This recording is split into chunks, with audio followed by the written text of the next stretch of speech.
เฉลิมขวัญพระชันษาพระราชินีลุดิถีสิริสวัสดิ์นิรัตใส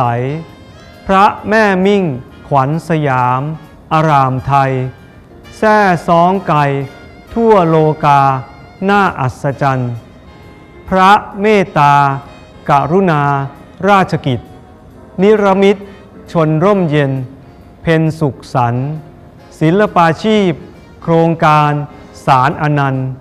ศาสตร์ศิลป์สรรค์วัฒนธรรมงามบารมีน้อมอัญเชิญเทพไตรรัตน์สิ่งศักดิ์สิทธิ์อวยพิษพรพ่างฟ้าพราวราศียั่งยืนยงเคียงคู่องค์ภูบดีราชภักดีขอพระองค์ทรงพระเจริญด้วยเกล้าด้วยกระหม่อมขอเดชะข้าพระพุทธเจ้านายเอกภพโตมรศักดิ์นายกเทศมนตรีตำบลหัวทะเลพร้อมคณะผู้บริหารสมาชิกสภาเทศบาล